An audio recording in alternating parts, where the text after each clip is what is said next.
Atos 16.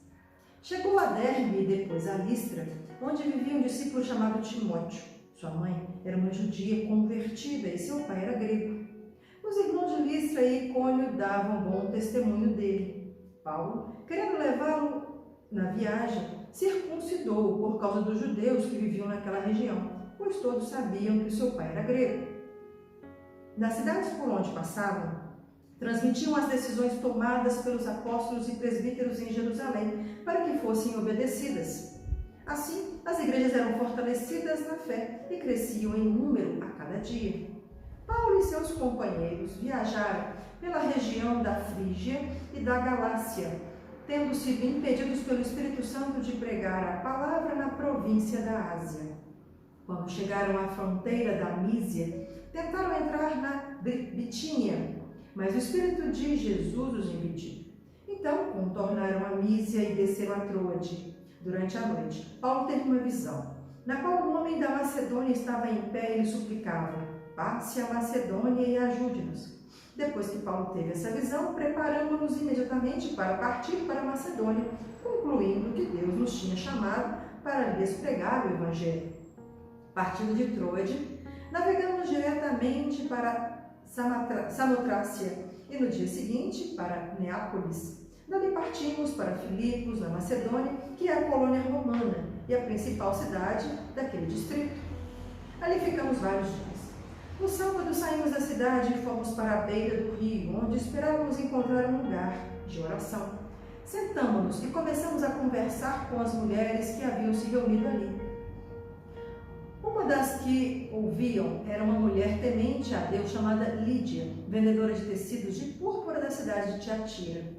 O Senhor abriu seu coração para entender a mensagem de Paulo. Tendo sido batizada, bem como os da sua casa, ela nos convidou, dizendo: se os senhores me consideram uma crente no Senhor, venham ficar em minha casa. E os convenceu. Certo dia, indo nós para o lugar de oração, encontramos uma escrava que tinha um espírito pelo qual predizia o futuro. Ela ganhava muito dinheiro para os seus senhores com adivinhações. Essa moça seguia Paulo e a nós, gritando: estes homens são servos do Deus Altíssimo e anunciam o caminho da salvação. Ela estava então aqui sendo usada pelo diabo. Ela estava falando a verdade, né? O diabo é mentiroso, ela aqui falou a verdade na boca dessa mulher, porque ele era servo do Deus Altíssimo, mas o intuito do diabo aqui usar essa mulher para falar essa verdade era para atrapalhar o projeto dos apóstolos em pregar a palavra dele nesse lugar.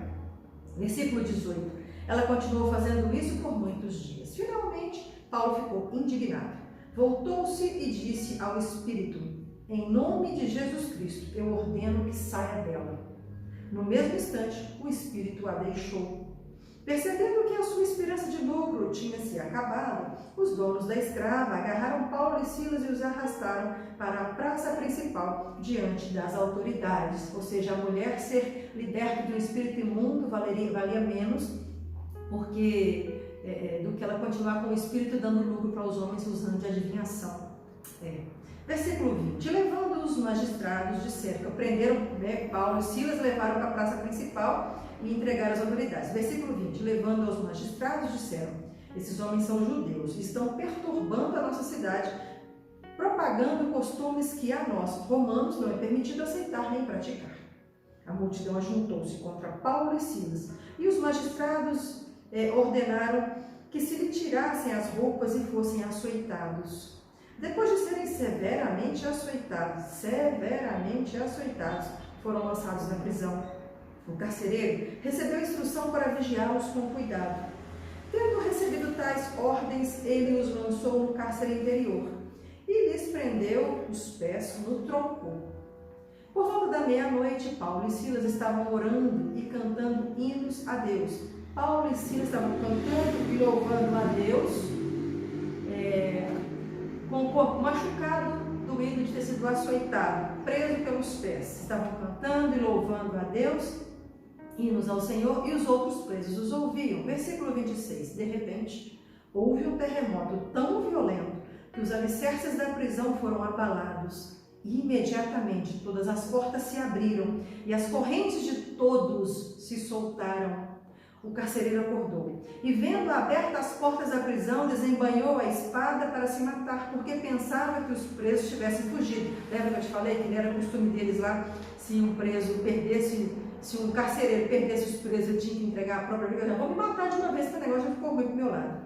Versículo 28, mas Paulo gritou: não faça isso, estamos todos aqui. Quer dizer, abriram as correntes, mas estavam todos lá dentro ainda, né, do cárcere. O carcereiro pediu luz, entrou correndo e trêmulo prostrou-se diante de Paulo e Silas. Então levou-os para fora e perguntou: senhores, o que devo fazer para ser salvo?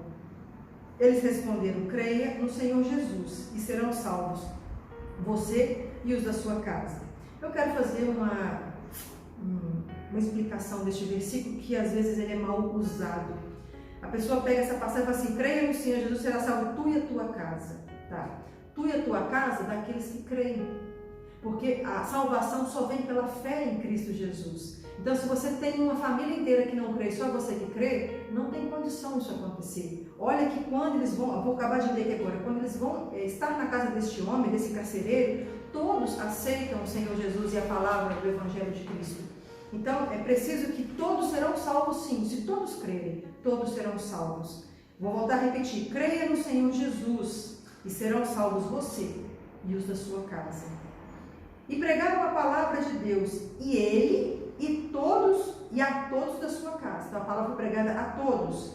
Naquela mesma hora da noite, o carcereiro lavou as feridas deles. Eles tinham acabado de apanhar, né? Lavou as feridas deles. Em seguida, eles e todos os seus foram batizados. Todos ouviram a palavra, todos aceitaram e todos foram batizados. Então, os levou para a sua casa, serviu-lhes uma refeição e com todos os da sua casa alegrou-se muito por haver crido em Deus. Vou repetir esse versículo, é importante. Versículo 34. Então os levou para a sua casa. O carcereiro levou Paulo e Silas para sua casa, serviu-lhes uma refeição e com todos os da sua casa alegrou-se muito por haver crido em Deus. Eles creram em Deus. Quando amanheceu, os magistrados mandaram os seus soldados ao carcereiro com essa ordem: solte estes homens. O carcereiro disse a Paulo: os magistrados deram ordem para que você e Silas sejam libertados. Agora podem sair, vão em paz.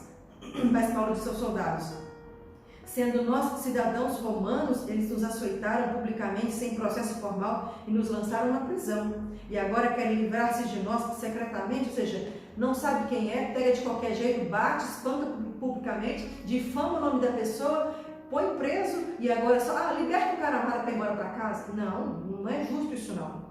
Não, venham eles mesmos e nos libertem. Olha a ousadia dos meninos, do Paulo e dos Silas, os meninos. Os soldados relataram isso aos magistrados, os quais, ouvindo que Paulo e Silas eram romanos, ficaram atemorizados. Por quê? Atemorizados. Então, eles não podiam fazer isso com o povo, eles romanos faziam com o romano, tinha que ter um processo para poder acusá-los. Vieram para se desculpar diante deles e, conduzidos para fora da prisão, pediram-lhes que saíssem da cidade. Então se prostraram e falaram: por favor, saiam da cidade. Depois de saírem da prisão, Paulo e Silas foram à casa de Lídia, onde se encontraram com os irmãos e os encorajaram. E então partiram. Eita glória, maravilha de Jeová! Terminamos, queridos, 45 dias de leitura bíblica, agora mais 45. E rapidamente passa para terminar a leitura da Bíblia do Novo Testamento todo. Bênção, né? Aguardo você amanhã, que vamos começar a contar de trás para frente agora. 45, 44, 43, brincadeira. É um prazer ler a Bíblia e eu acho que para você também, tá bom? Aguardo você amanhã para o dia 46 da Palavra de Deus. Um abraço, até lá.